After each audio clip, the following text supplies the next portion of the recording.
And so for the next portion of our training here, I'm going to be talking about disease considerations to take into account when you're using cover crops and vegetable production systems. And so what's shown on this first slide is the most common disease of cole crops in Kentucky. It's black rot, which can affect cabbage as well as kale, broccoli, cauliflower, Brussels sprouts. Basically every cole crop can get this disease.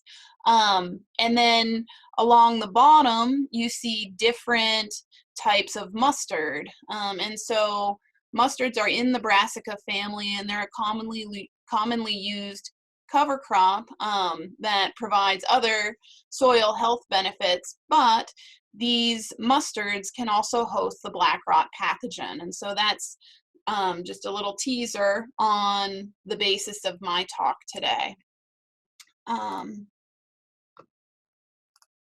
And so pretty straightforward discussion today. I'm going to be covering different groups of cover crops based on their risk levels in terms of hosting common diseases of cash crops.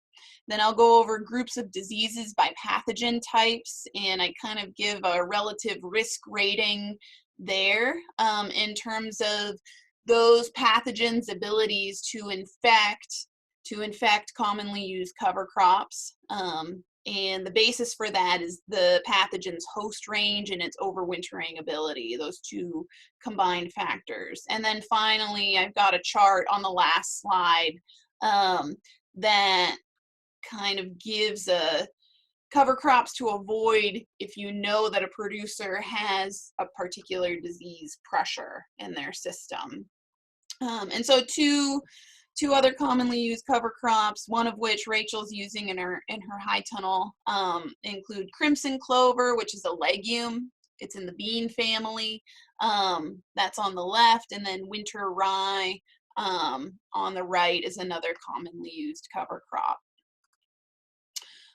So I grouped cover crops based roughly on their plant families, and then I gave them somewhat of a disease risk rating along the left side of this slide. And so I would consider the lowest risk group of cover crops to be the grasses. As monocots, those are pretty distantly related to the majority of our vegetable cash crops. Next would come like non-legume broadleaf cover crops, things like buckwheat, which is down in the lower right corner in this slide, followed by legumes and brassicas. Legumes and brassicas, you know, you'll remember that legumes are in the bean family, and so there can be some disease sharing between cover crops, the legume cover crops in beans or peas. The same goes for the brassicas, as I kind of opened with. In terms of groups of pathogens that would pose a very high risk to developing disease or maintaining inoculum levels in commonly used cover crops, I would consider the highest risk group of pathogens fungi and oomycetes that have a soil phase. And the reason for that is many of these pathogens produce hardy overwintering structures, such as sclerotia, which is shown in that picture in the lower left. Sclerotia can persist in soils 5 years or more, even through overwintering conditions. They're really built to be maintained in the system. And so those pathogens pose the highest disease risk for cash crops after the fact, after the cover crop.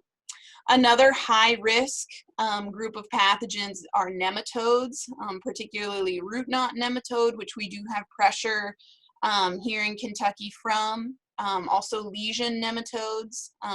Both of those have broad host ranges, meaning they can feed on a lot of different types of plant roots and persist just fine. Um, there are some vectored viruses that have broad host ranges, such as tomato spotted wilt virus and cucumber mosaic virus. Other ones have a more finite host range. Then would come other fungi as we're approaching lower disease risk pathogen groups. The aerially dispersed fungi tend to have a more finite host range, meaning that they can only infect certain plants. Bacterial pathogens, there's a whole range, but the majority have a narrower host range than some of the soil-borne fungi. And then the most specific pathogens that we deal with, and the ones that would pose the lowest risk to being maintained in a cover crop, are things like the rust and powdery mildew fungi, downy mildew, water molds. Those tend to be very specific. Coincidentally, those pathogens are also obligate biotrophs, and so what that means is they require a living host to persist in the environment. And because of that, a lot of our annual vegetable cash crops, you know, with that annual nature, we're eliminating the host. And so unless these obligates form a pretty hardy overwintering structure, you know, the inoculum level is knocked back significantly, and they're unlikely to go to many cover crops. And so the way the way I think about disease manifesting in cover crops, and the way I would encourage you all to start thinking about it, is by thinking about the relatedness of plants. And so this is one of the foundational topics behind crop rotations, right? And so by rotating plant families, we can, in a way, keep the pathogens guessing in terms of what we're planting where. And that prevents us from developing a very high inoculum level, and along with it, a high level of disease. And so this is a phylogeny of flowering plants. I'm not a botanist. I don't claim to be. But I think that this does illustrate that the relatedness of different plant groups. And so plant groups that are closer together are more closely related. And so here are those 4 basic groups of cover crops that I identified in the beginning in terms of their relatedness to each other. I realize you can't completely read the phylogeny, but I included it here just for accuracy purposes. And so here are some of our commonly planted cash crops and where they would be related to some of these cover crop groups. And so, for instance, cole crops are very closely related. In some cases, they're the same species as some of our brassica cover crops. Beans and peas are very closely related to the legume cover crops, but cucurbits are also more closely related, I would say, to legumes than, say, buckwheat. And so this is just one of the ways that I think about some of these relationships between cover crops and cash crops. And the reason that's important is because the more closely related the plants are, the more easily pathogens will be shared among them. The reason for this is because plant pathogens, and in most cases, plant pathogens have co-evolved with their plant host. And so basically the 2 organisms, or the 2 groups of organisms, change together in their evolutionary history. And so what I would consider the highest risk, the highest disease risk diseases are the ones that are more or less generalists. And so these would be things like root rots, bacterial soft rots. The damping off pathogens tend to have broad host ranges, and they can generalize to a lot of different plants, and nematodes. Semi-specific diseases include soil-associated blights in some cases.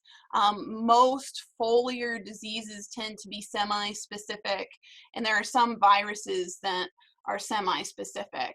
But some very specific diseases include overall foliar diseases, viruses, powdery mildews, rusts, downy mildews. And so it's unlikely, right, that you'll see a powdery mildew that, you know, we know that the pathogen that causes powdery mildew on tomato, say, that does not infect beans, it does not infect alfalfa, it doesn't go to sweet corn. When we sometimes see powdery mildews co-occurring, the reason for that is because the pathogens were present in the environment, but the environment overall was very conducive to powdery mildew disease development. So here are some pictures of some generalist diseases that you all should be watching out for in cash crops. And if a producer in your county has these diseases diagnosed in their crops, that will influence what cover crops we would recommend for them.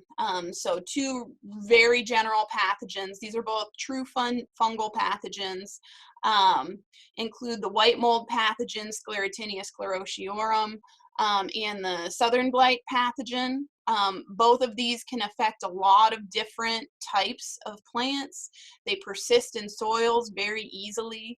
White mold is extremely problematic on legume crops, soybean, in addition to tomato and sunflower and lettuces, also cole crops. And so white mold can be a pretty significant issue, and it would affect what cover crops a grower chooses to utilize. Southern blight also has a very broad host range. I think over 200 different kinds of plants can host southern blight. Both of these produce sclerotia, and so they can hang out a long, long time.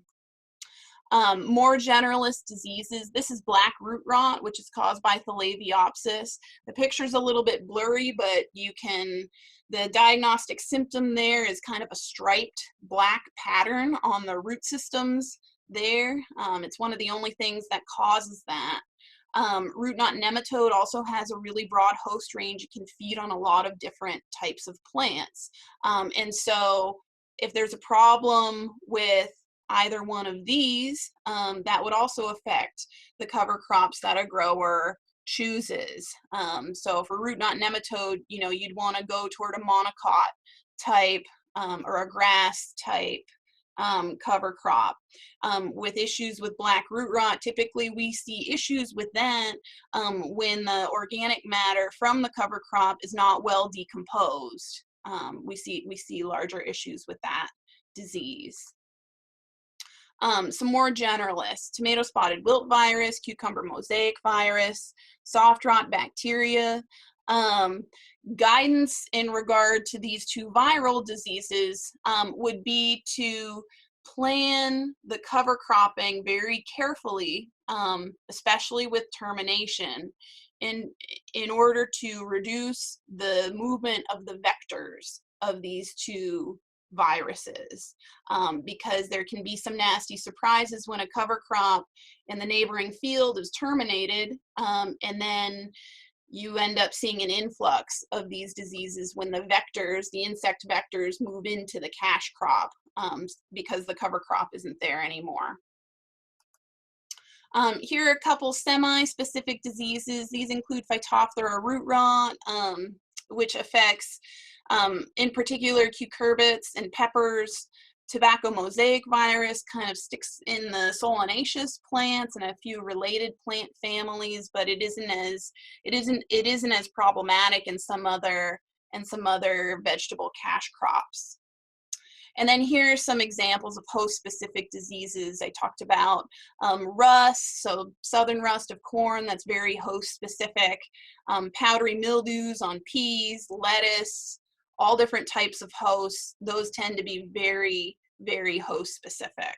And so these ones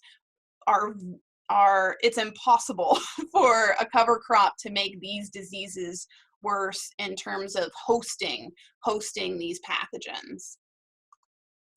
And so this is my last slide. This is kind of a summary table that I'd encourage you, you can go ahead and print this out and just kind of keep it in the truck if you like. So some cover crops can worsen existing cash crop diseases. And so if you have a producer that's got southern blight, I would encourage them to avoid broadleaf cover crops. Basically all of them can host this pathogen. And then there are some other cultural aspects that I highlight. For instance, carry out disease plants, rotate away from any broadleaf plant for 3 years or more.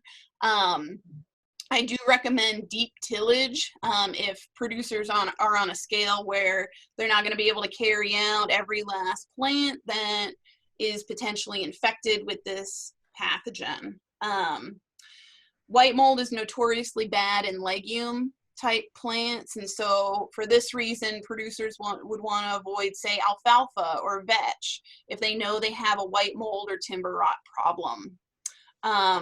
And then going on down through, in terms of the bacterial soft rots and black root rot, there isn't any one particular cover crop that will cause these diseases to be extremely bad in the vegetable cover crop. But what worsens issues with these diseases are situations where a producer maybe incorporated the organic matter and it wasn't well decomposed before they introduced the cash crop. And so there's some kind of situational aspects that can be at greater play there. And so that's my last slide. I hope that this has been an informative sort of primer on disease carryover from cover to cash crops.